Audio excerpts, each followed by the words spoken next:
Transition Awareness Breathing.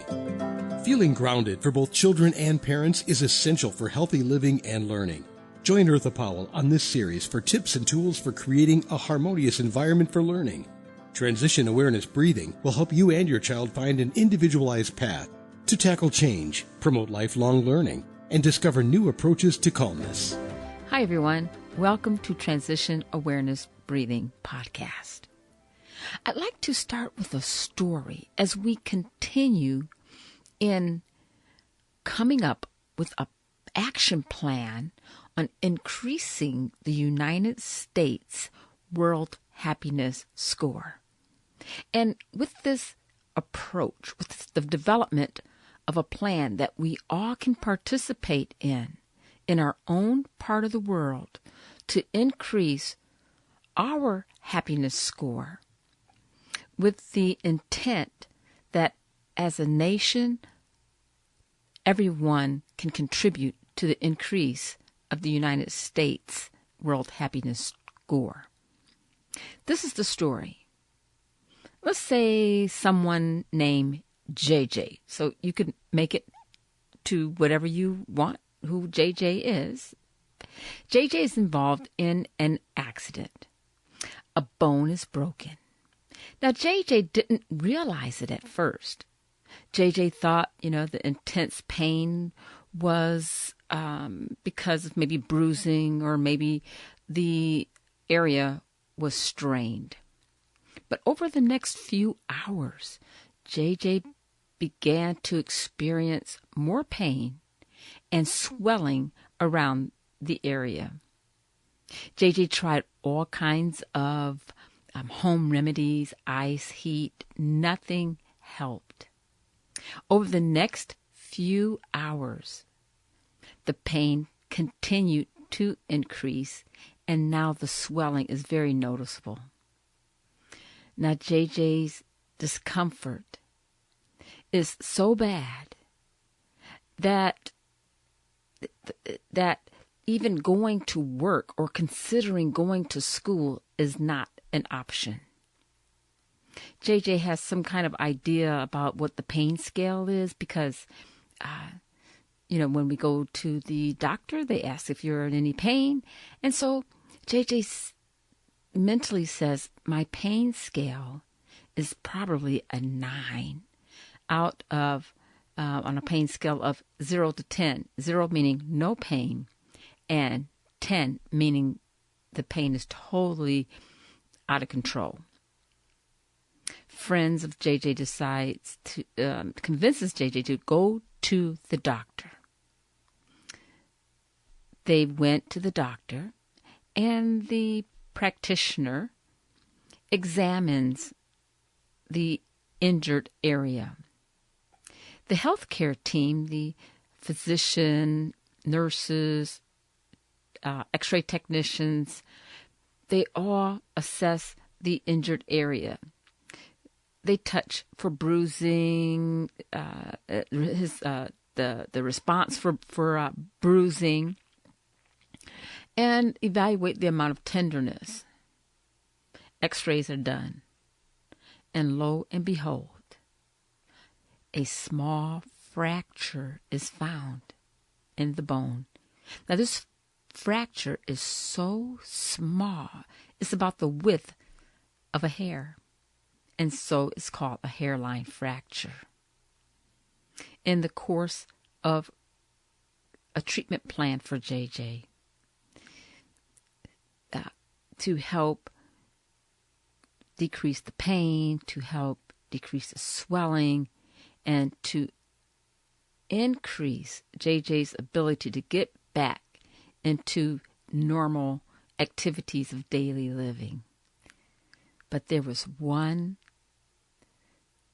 thing that the lab results came back, that JJ has a very rare disease.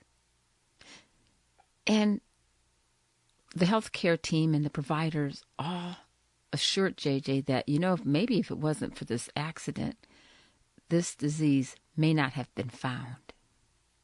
And so what was an accident turned into something that could prolong JJ's life in the long run.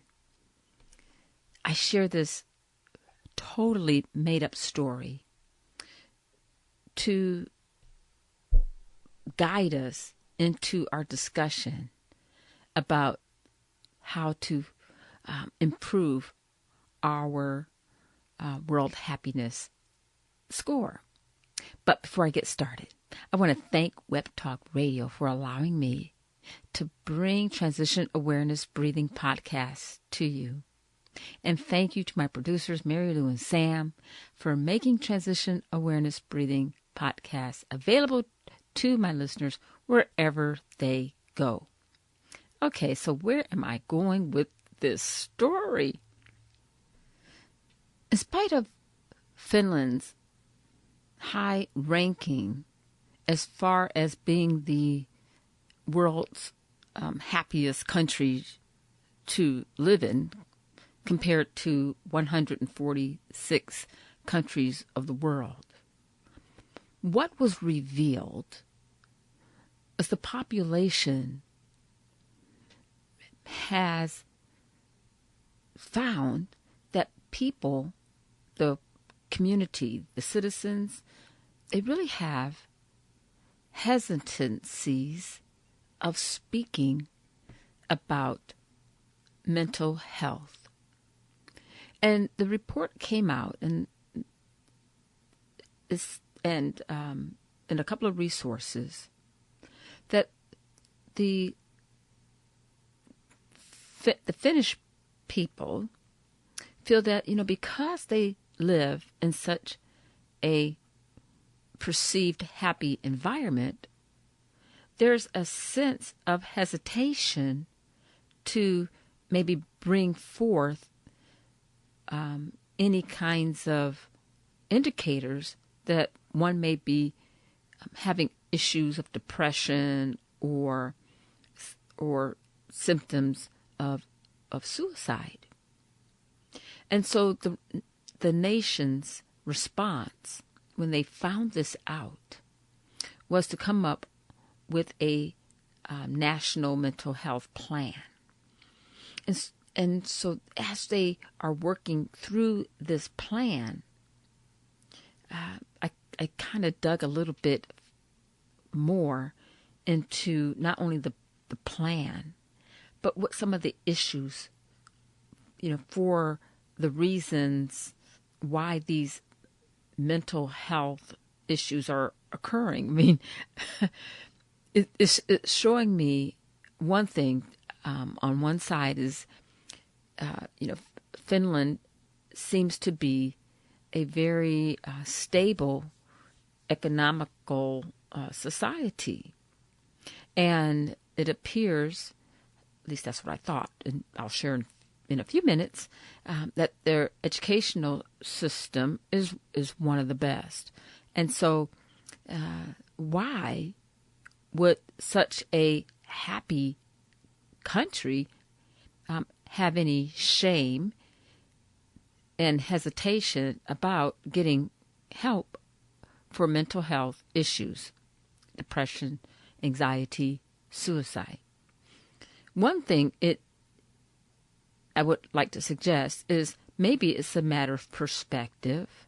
If you live in a country and within that society, all the intricacies that's going on within that society. And so when we look at the results, we're looking at the results from an outside point of view.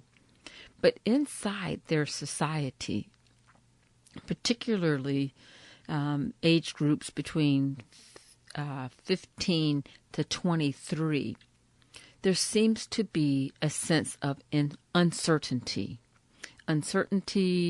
about transitioning into the work world. And the other part of that statistic was some uncertainty among people who are 80 years old and older. I can see that, when that's an age range the 15-year-olds to 23, that is a very dynamic change from teenage to young adult. And at the age group of 80 and above, it makes sense that there may be some uncertainty. So let me continue. And so with these, with the revelation of hesitancy in speaking about issues of anxiety and depression,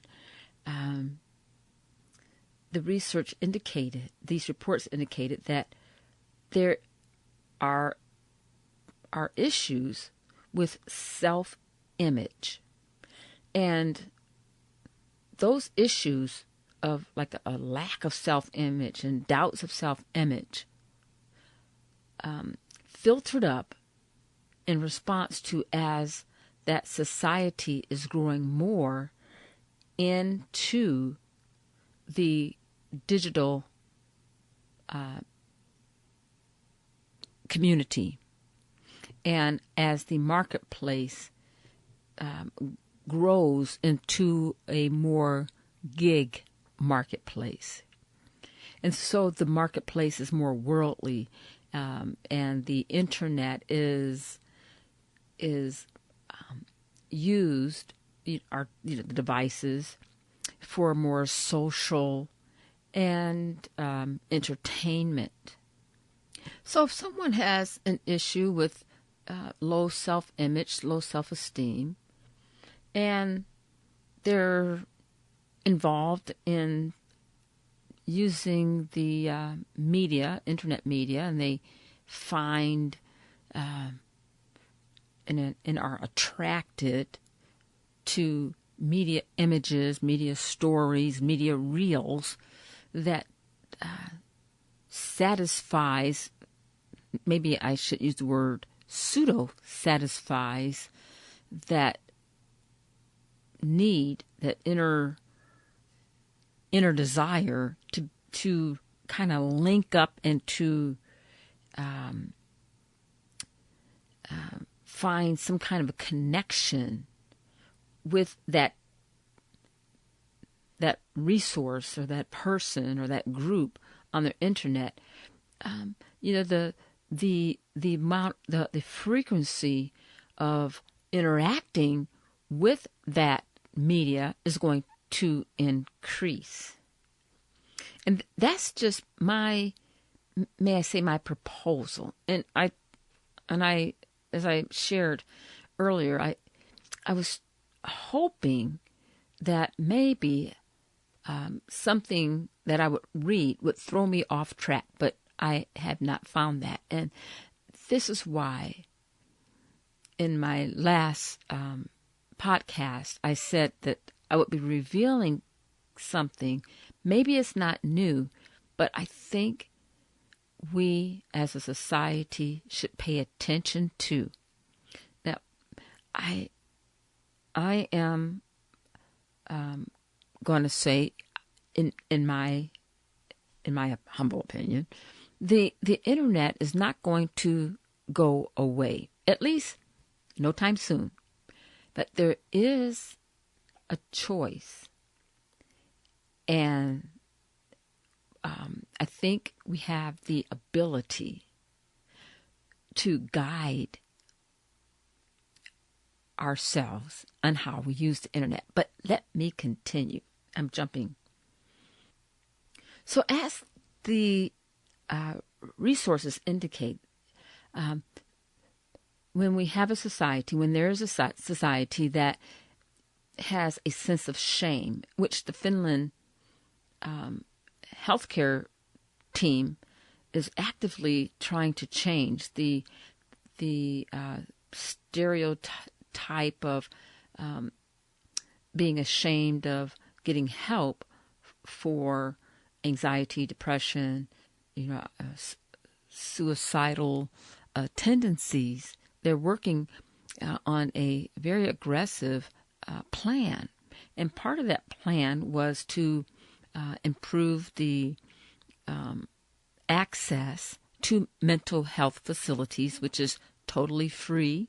You don't need an appointment, and they make it very readily available. And also to update medications that can help treat different mental health issues.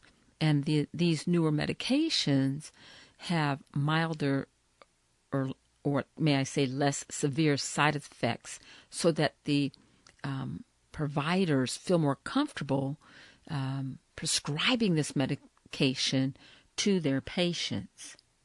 So on that side, what has happened is there has been a decrease in the in particular the suicide rates in Finland. There a few years ago, well, maybe it was more than a few years ago, it was back in the 90s and 80s, the suicide rate in Finland was very, very high. And now it's indicated that the suicide rate has decreased and is actively decreasing, and is within the average range within the European society. But what also has decreased is the program for international assessment rankings, which is abbreviated PISA, P-I-S-A. This is a standardized test that students take, and the results indicate the ranking of how well a educational system is functioning. And for many years, Finland had ranked highest in the Nordic area, and in the 2018 results, Finland is number 8, and Estonia is number 3. Number 1 in the PISA scoring is China, and Singapore is number 2. United States is number 22. So that's Finland received a must-try harder comment. Educators and teachers were interviewed regarding what needs to be done to help Finland do better with the next evaluation. What came out was teachers felt they were not paid appropriately, low pay. There were too many children in the classroom and not enough resources. And their educational system is focused on social skills and emotional skills. Yet, when the PISA is given to the students, the topics covered are the standard math, reading, and science type of topics that are evaluated. And so that was one thing. And then also this educational model in Finland has recently, within the last couple of years, has changed to a more student focused or student-led learning model rather than a teacher-led learning model. And so there is a belief that this is causing some transition, a little bit of chaos, and it could be a reason why the PISA scores dropped. And so also the teachers commented and said they felt that the students are spending more time, screen time on media, and less time reading and interacting with each other. And another comment was that students now are bringing more worldly views into the class because they have access to more worldly information. And so what does that have to do with the JJ story? Well, the results of the World Happiness Score initially seems that, wow, let's just all go to Finland. But when we start looking a little bit more into a little bit more detail, what came out was there's some pain. And the pain is being discovered. And although there's a lot of symptoms and signs, what Finland has done is they have narrowed some of their approaches to address the